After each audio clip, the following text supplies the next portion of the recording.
घनश्याम तिवारी जी, मैं आपसे सवाल पूछता हूं। मेरा सवाल आपसे यह है कि योगी सरकार के मंत्री धर्मपाल सिंह ये बयान दे रहे हैं कि विपक्ष ने अतीक और अशरफ की हत्या करा दी, कोई ऐसा राज था जो दबाने का प्रयास था।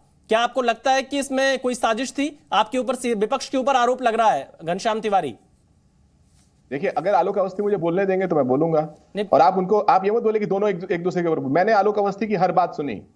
ये दर्शकों का अनादर है, वो जिस तरीके से भावुक होकर बोलने लगते हैं। आप बोलिए। मैं आलोक अवस्थी के पास आगे आऊंगा, आप बोलिए घनश्याम जी। मैंने कहा कि बाबू बजरंगी को बचाने वाली पार्टी का कोई भी आरोप इस देश में सिद्ध नहीं हो सकता। इस देश के सीआरपीएफ के जवानों को जहाज न देने वाली धोखेबाज राष्ट्रवाद का कोई भी आरोप किसी के ऊपर सिद्ध नहीं हो सकता। जिसके विधायक उल्लास मना रहे हो, जिसका मंत्री कह रहा हो कि आसमानी फैसला लिया गया हो, और जिसका अपना गवर्नर कह रहा हो कि प्रधानमंत्री से उसने कहा कि आपने जहाज नहीं दिया इसलिए हमारे सैनिकों की शहादत हुई, उसका कोई भी आरोप झूठा है। और इन लोगों को शर्म आनी चाहिए कि ये लोग टीवी पे आकर के इस तरह के आरोप भी लगा सकते हैं। ये बाबू बजरंगी की पार्टी है, ये दंगाइयों की पार्टी है। ये श्याम जी, ये यूपी का सवाल है। मैं आपसे धर्मपाल सिंह पर जवाब मांग रहा हूं। आप हमें गुजरात, कश्मीर, हर जगह लेकर जा रहे हैं। मेरा सवाल है, धर्मपाल सिंह जो सरकार में मंत्री है, वो आपके ऊपर आरोप लगा रहे हैं। आप अतीक अहमद पर जवाब दीजिए, धर्मपाल सिंह पर जवाब दीजिए। तो वही है जी, मैं जवाब दे रहा हूं। मैं कह रहा हूं पार्टी तो वही है ना। धर्मपाल सिंह तो सीधे कह रहे हैं कि कुछ राज छिपाने के लिए विपक्ष ने अतीक अशरफ की हत्या करा दी। क्या ऐसा राज है? क्या कोई राज है, आपको लग रहा है? आप सुनिए तो सही।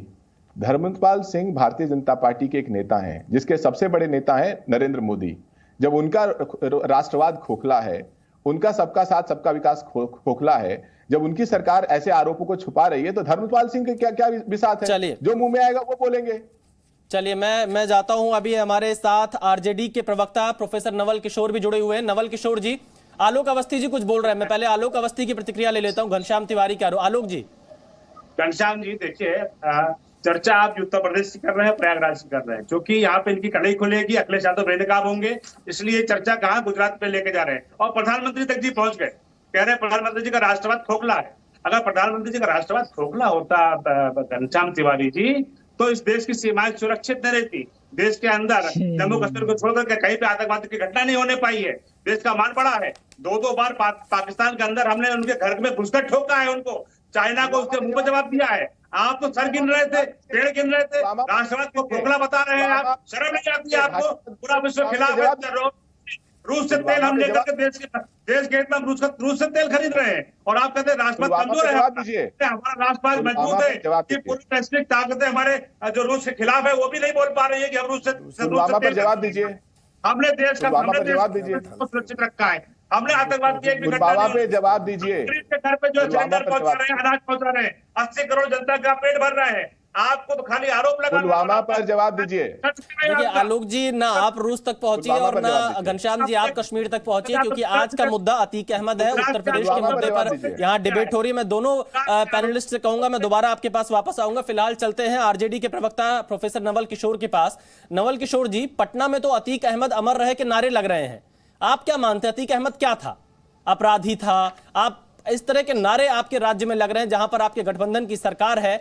किस तरह से देखते हैं आप अतीक अहमद को? आपके हिसाब से अतीक अहमद क्या था? देखिए, भाजपा क्या कहती है और क्या करती है ये पूरा देश जानता है। धर्म की सियासत करना ही उनकी विरासत है। पूरे समाज को कम्युनलाइज करके पिछले 8 साल में, 9 साल नारे तो पटना में लग रहे हैं, इसमें भाजपा कहां से आ गई? अरे नारे लगाने वाले तो आप देखिए ना, उनके पास है ना। नारे लगाते हैं क्या वो? उनके नारे तो देख लीजिए, जय श्री राम कहते हैं और राम के बंदे नारा लगाया। आप बताइए ना, आपकी सरकार है, आपने जांच की होगी, आपने पता किया होगा, पुलिस आपकी है, प्रशासन आपका है, सरकार आपकी है। किसने नारा लगाया पटना में? कौन लोग थे? क्या वो बीजेपी के लोग थे या किसी दल के लोग थे? कौन थे ये? कौन थे ये तो आपको बताना चाहिए। आपका भी काम है बताने का। आप खोज के लाइए ना, क्या वो आरजेडी के थे? अरे भाई, सरकार आपकी है, फिर आपका काम क्या है? हम लोग तो खोज ही लेंगे कौन थे। जब हम खोज लेंगे तब आप कहेंगे ये नहीं थे, वो नहीं थे। सरकार तो आपकी है ना, आपकी जिम्मेदारी बनती है प्रोफेसर नवल किशोर। माहौल तो आप बना रहे हैं ना। अरे माहौल हम क्या बना रहे हैं? माहौल तो जनता बनाती है। माहौल हम जैसे पत्रकार नहीं बना पाएंगे नवल किशोर जी। सिर्फ आप बोलते रहिएगा तब सुन नहीं पाएंगे। मेरा सीधा सा सवाल है, आप मुझे बताइए कि पटना में अतीक अमर रहे के नारे कैसे लग गए? आप अतीक अहमद को क्या मानते हैं? अतीक अहमद क्या था? अतीक अहमद क्या था, ये आपके और हमारे मानने से नहीं होगा। कानून उसकी पहचान बताती है और उसके साथ वो कार्रवाई की जा रही थी।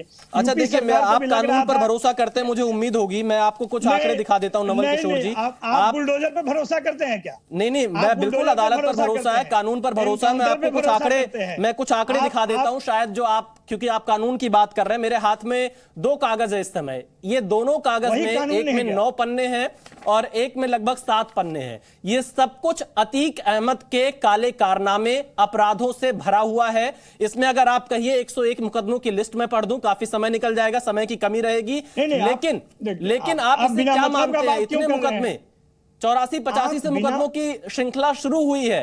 आपके हिसाब से क्या है अतीक अहमद? मेरा सवाल यही है। नहीं होगा मैं आपको व्हाट्सएप पर, आपकी ईमेल पे ये लिस्ट भेज दूंगा, आप पढ़ लीजिएगा।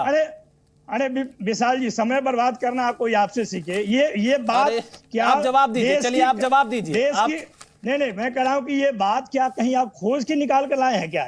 ये बात पहले से सबको मालूम है, कानून को मालूम है, पुलिस को मालूम है। जब आपको मालूम है तो आपको बताने में दिक्कत क्या है? अतीक अहमद क्या है नवल किशोर जी? अरे ये सरकार यूपी, आप बोले ना, आप काफी है ना बोलने के लिए। अरे हम काफी नहीं है, आप बताइए, हम तो सिर्फ मुद्दे उठा रहे हैं। ये दिन रात तो आप करते ही रहते हैं। हिंदू मुसलमान नवल किशोर जी, हमारे करने न करने से कोई फर्क नहीं पड़ता है। जनता की अदालत सबसे बड़ी है। आप बार बार जनता की अदालत में जाएंगे।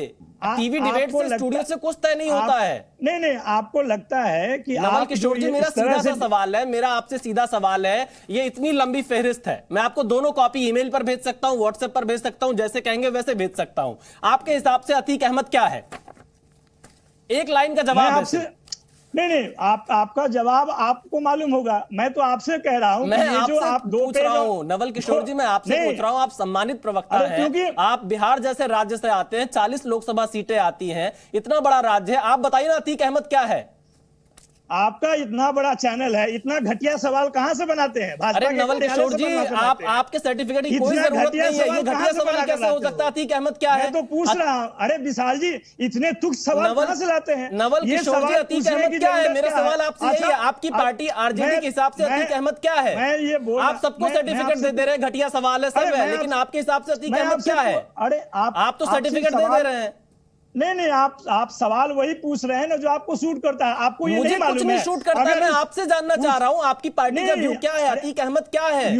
अरे यूपी पुलिस को ये मालूम है, देश के कानून को मालूम है। यूपी पुलिस के सुरक्षा में उसकी हत्या हुई है, और हत्या करने वाले, क्या आप कह रहे हैं कि हत्या करने वाले को उन्होंने पकड़ लिया? ये भी आप कह रहे हैं। उन्होंने जो हत्या किया उसने सरेंडर किया। उसने कौन से नारे लगाए? उमेश पाल कौन था? ये आपको नहीं मालूम है? नहीं, आप बता दीजिए, हमारी जानकारी और बढ़ा हमसे। ये किसको ने ये सब सवाल पूछ के, उमेश पाल का उद्देश्य क्या है? उमेश पाल पर सवाल उठाए। इस देश में अहमद के ऊपर, अतीक अहमद के बेटे के ऊपर, अतीक अहमद के परिवार के ऊपर उमेश पाल की हत्या का आरोप लगा है। आप क्या फिर इसे क्या माना जाए? देखिए नवल किशोर जी, इसे तो फिर कैसे देखें? अगर आप अतीक अहमद जैसे अपराधियों को भी अपराधी कहने में हिचक रहे हैं। घनश्याम तिवारी ने कह दिया अतीक अहमद अपराधी था, आपको तो अपराधी। मैं आपसे मेरे देखिए, जो बात आप कह रहे हैं ना, उसका एक ही उद्देश्य है। आप चाहते हैं कि सब लोगों से पूछे कि कौन अपराधी है और कौन नहीं है। जो अपराधी है उसकी जानकारी कानून को भी है, और कानून अपना काम नहीं करती है। कानून के घेरे में उसकी हत्या हो जाती है। इसको बोलने में आपको शर्म आती है? अरे हम लगातार सवाल उठा रहे हैं, आप इसका मतलब ना टीवी देखते हैं ना डिबेट में शामिल होते हैं। मुझे लगता है आप इसी तरह से जुड़कर आपको सिर्फ अपना एजेंडा चलाना है। नवल किशोर जी, हम लगातार सवाल उठाते रहे, प्रयागराज से सवाल उठाते रहे कि कैसे पुलिस कस्टडी में हत्या हो जाती है, लेकिन आपसे जो मेरा सवाल है कि अतीक अहमद क्या है, आप एक लाइन का जवाब देने में हिचक रहे। हो सकता है आपके वोट बैंक की मजबूरी हो। Z News.